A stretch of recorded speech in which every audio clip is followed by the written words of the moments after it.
it's so appealing to me, that quote. Many would call it corny, not me. It's never too late to have a happy childhood. I'm here with special guest Gary Lippman, who wrote I Wish, Therefore I Am, his new book out on Rare Birds Books. When did this come out? It came out in the autumn, Laura, and hello to you and everybody watching. It seems like I blink and you've got another one. Yeah, well, although it's very reader friendly, it can be dipped into, though I call it a novel. It's a sort of mosaic of stories, thoughts, images, jokes, pornographic, fantasies. So the reader can pick it up anywhere and dip in. I meant it to be a kind of mosaic that is easily accessible. You don't have to begin at the beginning, though I think it's better if you do. You Um, know what I wish it had? You are you put in so many incredible quotes. And I wish yeah, you should just I really recommend you just publish a like just a list of them, like just a compendium of the quotes that because they're that's genius. Like, so thank you. does your brain just as you're writing, does your brain just feed them to you? Or do you save them? That's a Like, great question. Nobody's asked me that. Well, first, let me say for um, listeners who may not be familiar with the book, and the format of it is sort of unusual format novel, which is a wish list basically. And as you mentioned, I thread through it a lot of my favorite quotations. right. And in your question about where the quotations came from, many of them I've known about and lived by or tried to live by. Others I just encountered, and I would think, oh, that's cool. Let me find a place in the book for that. One example is I found a quote by the great novelist and essayist Edward Abbey. And the quote was, if a man truly does consider a dog his best friend, then that dog has a problem, Right. I remember reading that right? quote. And when I found that quote, I thought, that's terrific. And then Yeah. I thought, let's have a wish about my dog. And I wrote about how a little mini essay in the book about how I wish I could be more like my dog because my dog is a pretty zen, like a lot of animals, is pretty zen. Everybody's different. I get that for certain people, something is offensive, and for other people, you could laugh it off, I you think know? you and I have that kind of dark humor. I We think do, also but maybe a Yiddish thing too.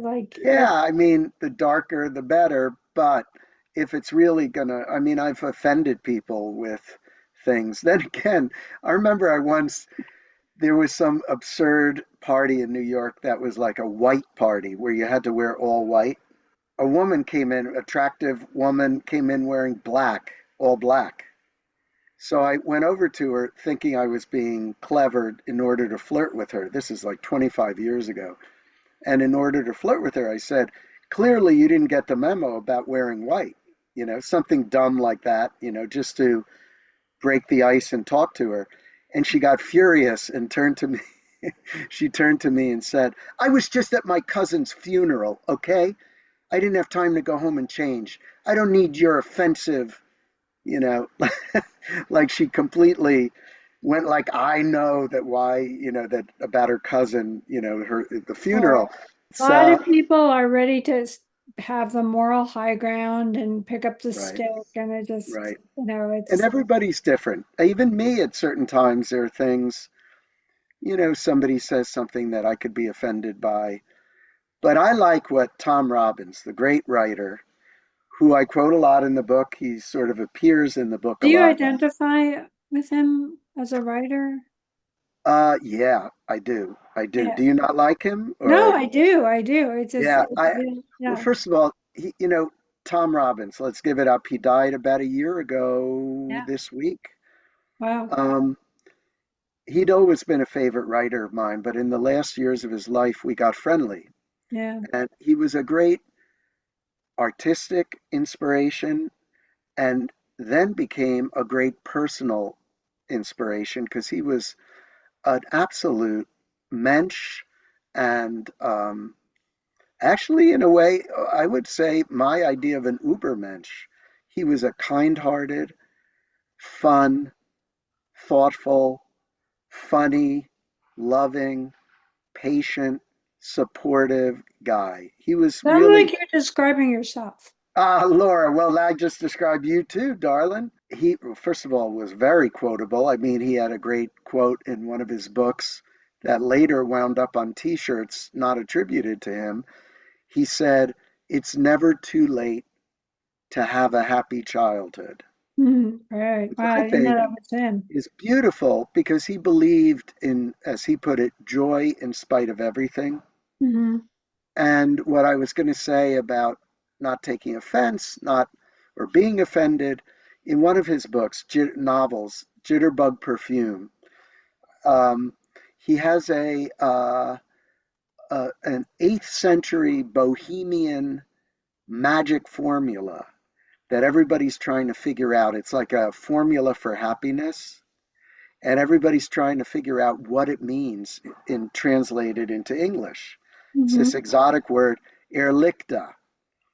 Throughout the book, people are wondering what it means, and is it some esoteric, unusual, complicated, arcane formula for happiness?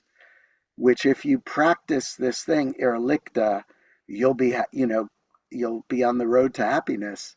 And at the end of the book, typical of Tom Robbins' humor, the meaning of the word basically just is lighten up. And I love that. That's very true to him. And he was all about being light, or as I said, joy in spite of everything, being joyful. He believed in suffering if you need to suffer, if it's unavoidable, if you've lost a loved one, if you're ill, if you're bemoaning the terrible state of the nation or the world. But he didn't believe in whining or overindulging in suffering. Self pity, self pity is a killer and can be cured, according to Robbins, by taking things more lightly and just shrugging it off, laughing stuff off. Obviously, you can't laugh off tragedy or crisis, but laughing off things that fall short of those and are not as dire. And he was a great proponent of lightness in life. And I think that's a great, for me at least, that's an absolutely beautiful way to live. And he Yeah, well, did, since I know you, I think you've definitely embraced that, like, well, thank you, Laura. I try, I fall very short of it, as well, many, I think it's hard when like there's CPTSD in your childhood, I think it's extremely hard, or in your early yeah, adulthood. and I did have a tough childhood, but so many people did. But I, that's why it's so appealing to me, that quote. Many would call it corny, not me. It's never too late to have a happy childhood. The idea Right. being that it's never too late to kind of save yourself and live a fulfilling life. Now, that presumes you've got a lot of entitlements and blessings and advantages that many don't have. And of course, it's you'll feel best if you can help others. The old bodhisattva thing. Once you get right with yourself in the world, help others, and be Yeah, no, caring I mean, about and you're, others. you're someone who really Yeah. cares, And guys. Robbins was like that. He was a kind, giving guy.